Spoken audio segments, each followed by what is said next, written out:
pemirsa mungkin masih ingat ucapan politisi Demokrat Sultan Batugana.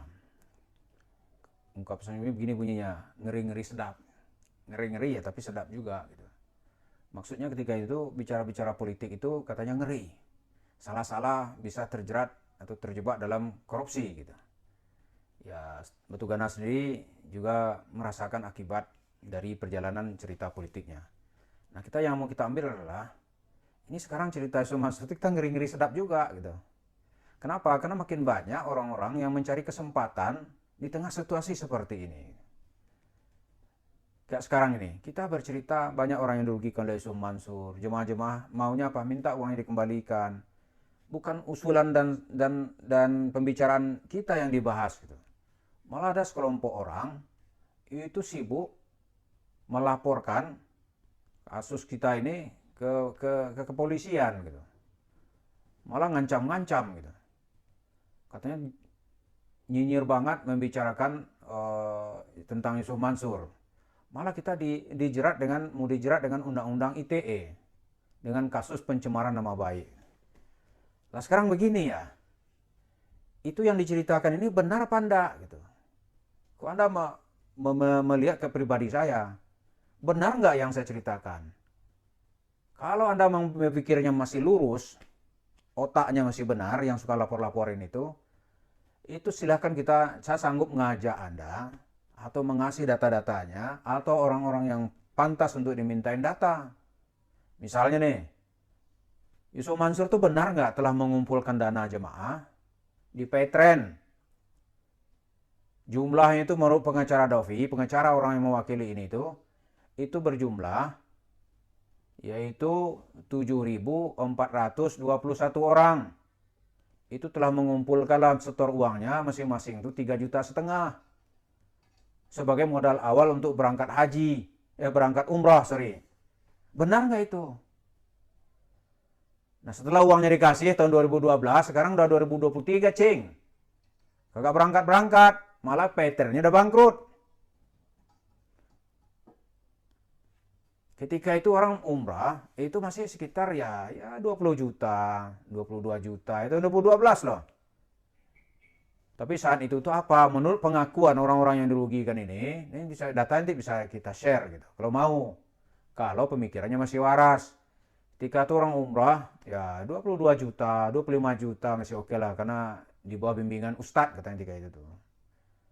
Tapi yang dikemukakan oleh Yusuf Mansur, lunasi dulu baru berangkat. Orang nanya kapan berangkatnya, dilunasi gitu. Gitu aja terus tuh. Akhirnya sampai sekarang nasib 7.000 orang lebih ini nggak jelas. Maunya dia tuh ditentukan kapan berangkat, kekurangannya berapa, ya itu kan selesai kalau memang orang itu berpikir mau selesai. Tapi kalau mau mikirin itu nggak mau selesai, lantas ketika persoalan dibahas dianggap membuka aib orang. Aib apa? Ini merugikan orang kok. Lihat tuh misalnya nih, ada travel Abu Tur, itu kan diungkap oleh masyarakat. Akhirnya polisi turun tangan. Ini orang suka mulai mengungkap, sebentar lagi kita harapkan polisi juga turun tangan. Kalau 7.000 orang,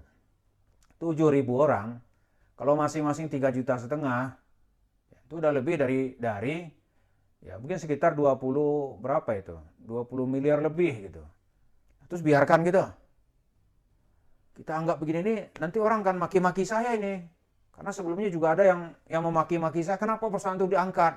Tuh banyak persoalan korupsi besar nggak selesai di negeri ini. Saya bilang apa contohnya? Itu yang baru lama ini divonis hakim. Kasus misalnya ini kan ada dibuka di pengadilan, kita ungkap aja lah ya. Misalnya Indosuria, itu 150 triliun, Anda nggak ribut. Saya bilang itu nggak ada urusan sama saya. Itu urusannya dengan pengadilan. Ini urusan masyarakat, tidak tahu penyelesaian seperti apa. Lalu kalau ini didiamkan, itu perilaku menjegal duit orang-orang di masjid itu dibiarkan gitu. Kalau itu dibiarkan jadi apa itu nanti masyarakat kita ini? Jadi apa nanti? Citranya para mubalih dan kiai-kiai gitu. Padahal yang melakukan hanya beberapa orang mungkin ya. Tapi kalau itu dianggap ciri yang mendominasi, waduh, itu mimbar-mimbar masjid akan menjadi sarana penggarongan nanti, menggarong uang jemaahnya dengan dalih, ya macam-macam lah. Kalau nggak diteriakin tuh siapa yang mau ngangkat masalah ini? Jadi saya tuh sekarang tuh para pemirsa sedang dilaporkan, katanya sebentar lagi akan dipanggil dari Bareskrim, Bareskrim loh guys, namanya pun nggak salah kali. Bareskrim saya akan bentar lagi akan dipanggil karena saya dituduh telah mencemarkan nama baik seseorang. Tapi kita tunggu.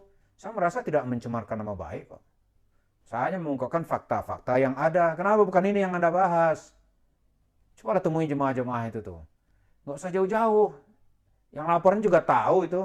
Petren misalnya nih. Itu ada lawyer di kongkong Petren itu. Pak Davi namanya. Minta aja datanya ke dia. Benar nggak? Kemudian dibikin mediasi. Itu selesai gitu. Ini enggak, malah dia angkat cerita ini biar enggak nyinyir terus. Maksudnya apa? Enggak boleh orang bicara gitu. Ini sekarang era setelah reformasi ini orang boleh bicara. Orang boleh bicara. Kalau bicara perlu dilarang ya, apalagi kebanggaan sebagai warga negara. Orang-orang kecil yang rugi itu secara gimana? Nah ini yang perlu dilihat gitu. Terus dia maki-maki saya, apa Anda dirugikan gitu. Terus kalau saya tidak dirugikan nggak boleh bicara. Soalnya, otak masyarakat kita ini, otak orang-orang ini sudah rusak gitu. Otaknya sudah rusak. Dia dapat berapa kita nggak tahu. Yang jelas kerjaan sekarang tuh lapor-lapor gitu. Dan saya dengan channel Rumongso ini, itu menurut pengakuannya, tapi saya belum terima surat panggilan ya. Itu sedang dilaporkan. Pasal yang dituduhkan itu adalah telah melakukan pelanggaran dengan kasus pencemaran nama baik. Nama baik seseorang, dia sebut ini nama baiknya Yusuf Mansur. Nah sekarang kalau ceritanya nggak benar, ya, panggil aja orang-orang yang disebut-sebutkan itu. Kelompok Petren kita kan harganya mahal, dihargai 30 triliun. Masa uangnya sekitar 20 miliar lebih, kalau iya ada kembalikan aja. Temui orangnya nih uangmu gitu. Selesai. Yang namanya masyarakatnya itu aja kok. Tapi sekarang ini kita yang bicara dimaki-maki. Dimaki-maki. Malah ngancam-ngancam lagi. Kalau tidak berhenti, aibmu juga akan dibuka. Undang-undang ITE juga siap menjeratmu. Ya silakan aja. Ini kan negara demokrasi kok. Semua kan harus boleh bicara. Masa bicara tentang nasib kita sendiri kita nggak boleh. Gitu.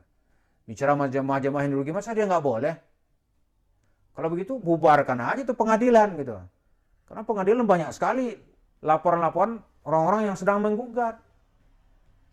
Itu jemaah kota wisata di Cibubur, jemaah Masjid Darussalam, itu dia laporkan itu secara resmi ke Pengadilan Negeri Jakarta Selatan.